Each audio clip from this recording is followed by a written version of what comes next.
Good morning, grandkids. We are at Honeystrand Cave, and Buck is ready to go in here and explore.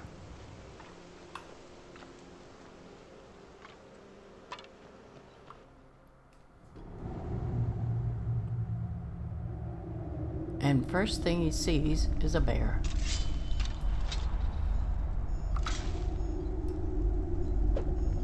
Oh, for heaven's sake. What was that?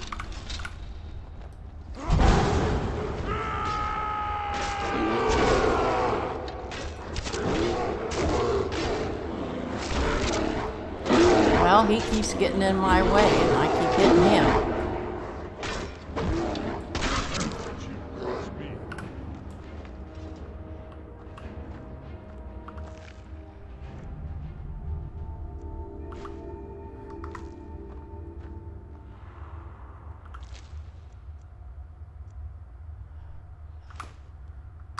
It would be nice if I could use my weapon sometime without him suddenly moving and being in front of it. I'm sorry he does that, but if he gets hit with an arrow, it's his fault, not mine.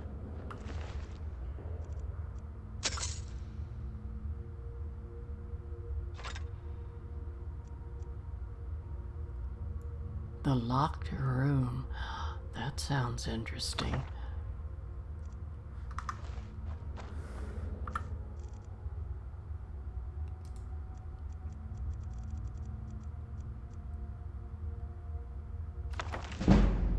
Let's read this. By Robert Porter. I don't know what that first letter is.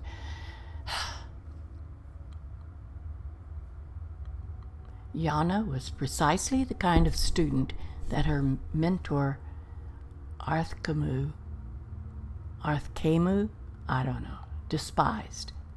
Whoa, the professional amateur. He enjoyed all the criminal types who were his usual pupils at the stronghold, from the common burglar to the more sophisticated blackmailers, children and young people with strong career ambitions, which the art and science of lockpicking could facilitate. They were always interested in simple solutions, the easy way, but people like Yana were always looking for exceptions, possibilities, exotica. For pragmatists like Arthkamu, it was intensely vexing. The Red Guard maiden would spend hours in front of a lock, prodding at it with her wires and picks, flirting with the key pins and driver pins, exploring the hull with a sort of casual fascination that no diligent possesses. Long after her fellow students had opened their test locks and moved on, Yana was still playing with hers. The fact that she always opened it eventually, no matter how advanced a lock it was, irked Arthkamu even further. "You are making things much too difficult," he would roar, boxing her ears. "Speed is of the essence, not merely technical know-how. I swear that if I put the key to the lock right in front of you, you'd still never get around to opening it." Oh, stop it. Yana would bear Arthkamu's abuse philosophically. She had, after all, paid him in advance. Speed was doubtless an important factor for the picker trying to get somewhere that he wasn't supposed to go, with the city guard on patrol behind him, but Yana knew that it wouldn't apply to her. She merely wanted the knowledge. Arthkamu did everything that he could think of to encourage Yana to move faster. She seemed to perversely thrive on this, physical and verbal blows, spending more and more time on each lock, learning its idiosyncrasies and personality. Finally, he could bear it no longer. Very late one afternoon, after Yana had dawdled over a perfectly ordinary lock, he grabbed the girl by her ear and dragged her to a room in the stronghold far from the other students, an area they had always been forbidden to visit. The room was completely barren, except for one large crate in the center. There were no windows, no other door, except for the one leading in. Arthur Camus slammed his student against the crate and closed the door behind her. There was a distinct click at the lock. "This is the test for my advanced students," he laughed behind the door. "See if you can escape." Yana smiled and began her usual slow process of massaging the lock, gaining information. After a few minutes had gone by, she heard Arthur Camus' voice again call out from behind the door. "Perhaps I should mention that this is a test of speed." Well, this was a fine time to tell her that. "You see the crate behind you? It contains a vampire, ancient, who has been locked in here for many months. It is absolutely ravenous. In a few minutes' time, the sun will have completely set, and if you have not opened the door, you will be nothing but a bloodless husk." Yana considered this only for a moment, whether Arthur Camus was joking or not. She knew he was evil, a horrible man, but to resort to murder to teach his pupil? The moment she heard a rustling in the crate, any doubts she had were erased. Ignoring all her usual explorations, she jammed her wire into the lock, thrust the pegs against the pressure plate, and shoved open the door. Arthur Camus stood in the hallway beyond, laughing cruelly. "So, now you've learned the value of fast work."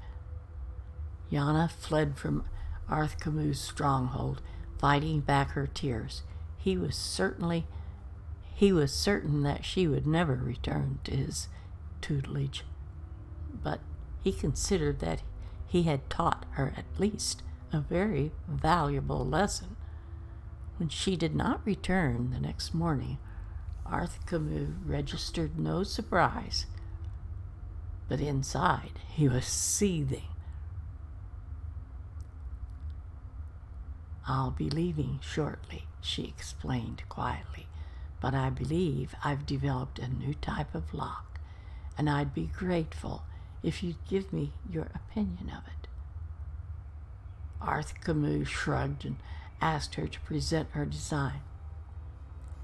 "I was wondering if I might use the vampire room and install the lock. I think it would be better if I demonstrated it."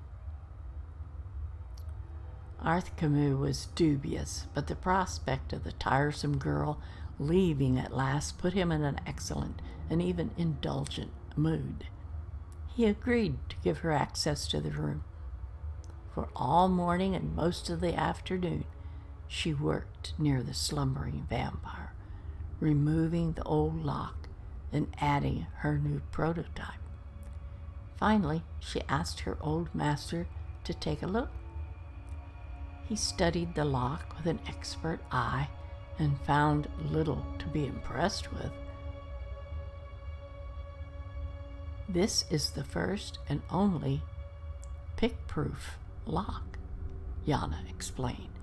"The only way to open it is to have the right key."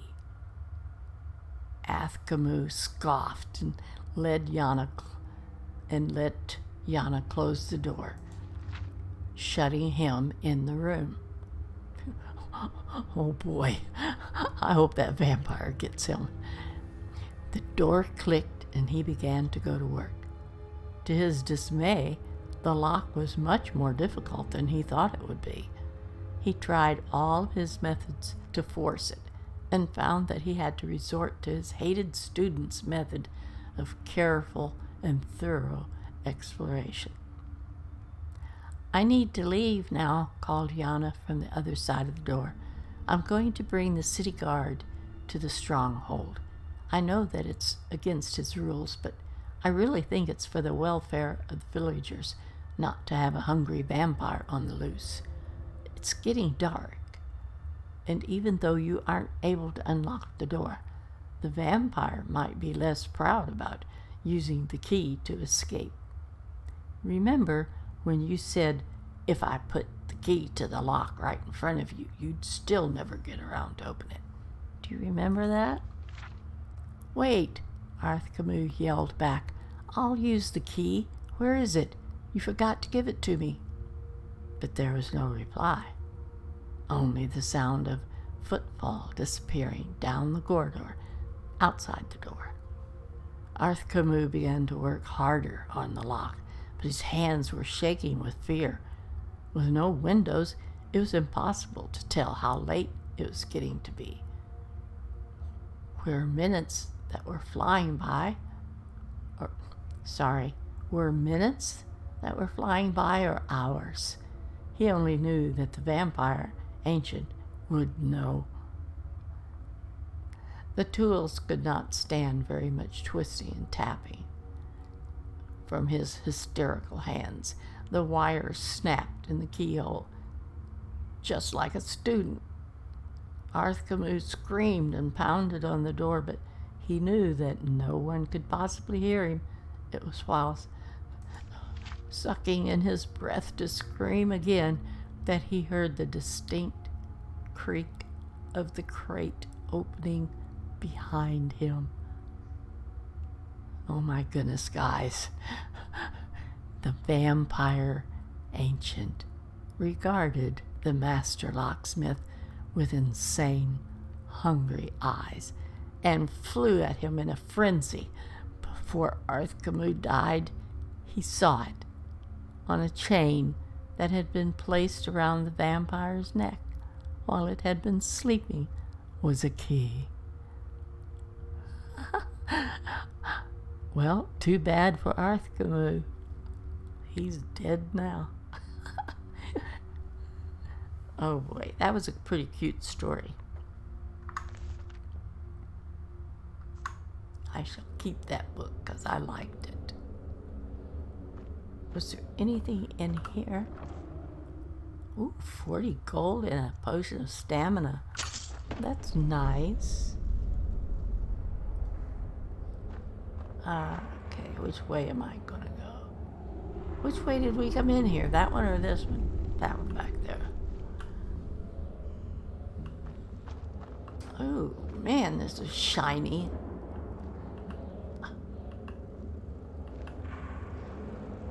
Oh, that's why. Oh, am I at the end of here? Where am I supposed to go?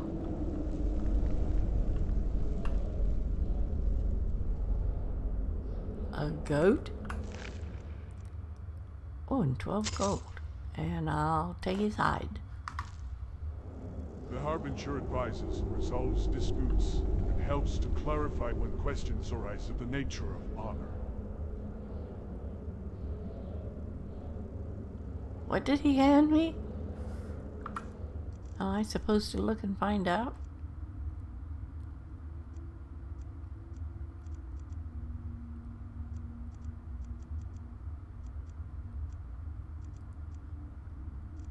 I don't know what he handed me. I couldn't hear what he was saying. I should have had I should have had the sound up higher. Where am I going? I don't know where to go. Are we through in here? We can't go in there any farther. And can I go here?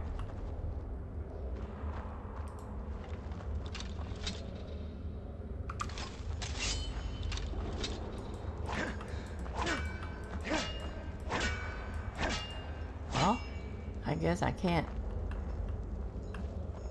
get rid of these. I thought I could get rid of the cobwebs, but I can't.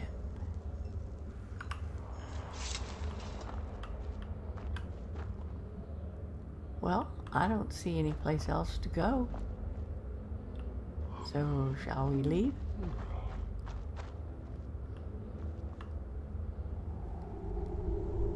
I guess that's the only thing we came in here for. It probably won't say cleared, so, because I'm probably wrong.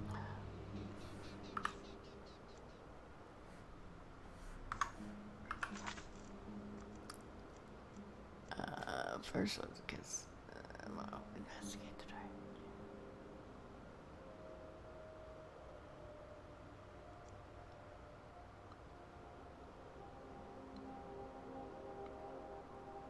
Well, we didn't seem to do much good there. What shall I do?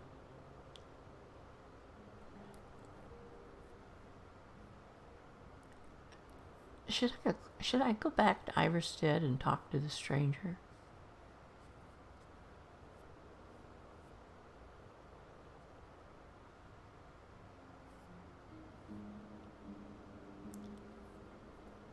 Let's, Alright,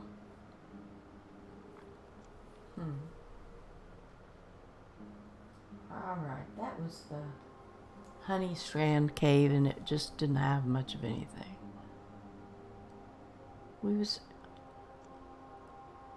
I thought we was in Champion's Rest.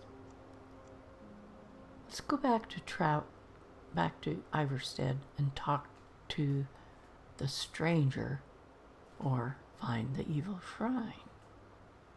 What does that say? Wilhelm mentioned that a stranger has been seen around town on weekends, but only at night. He also said a drunk patron bragged about finding some evil shrine in the hills to the south. All right, let's travel to Iverstead.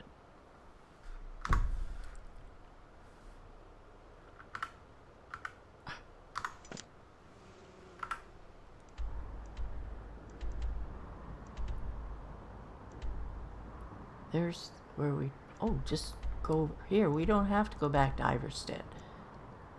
Alright, go left of this place.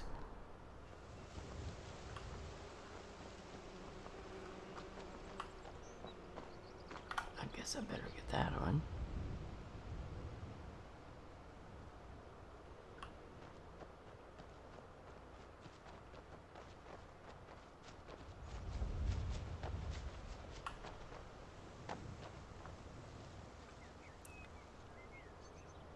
Is that? Yes, that's the marker for where I want to go that I see up there.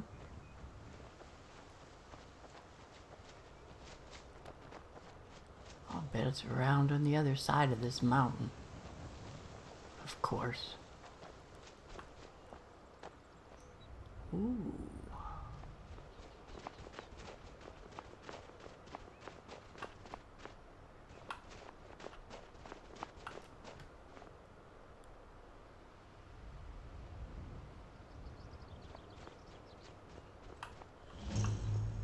Vampire Shrine discovered. Oh yeah? Where is it? If I could get out of these trees, I might find it.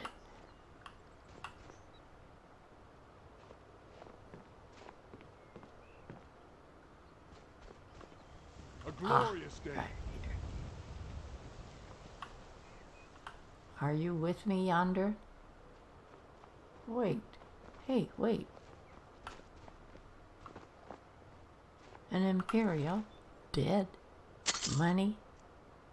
I don't want any of these other stuff. What was he doing here?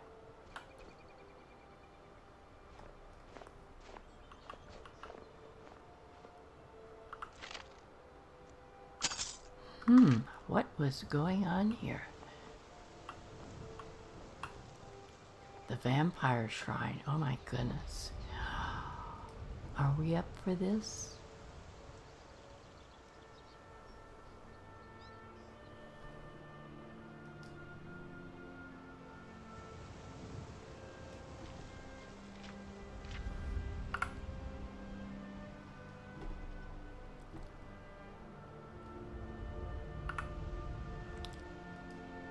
hiding for?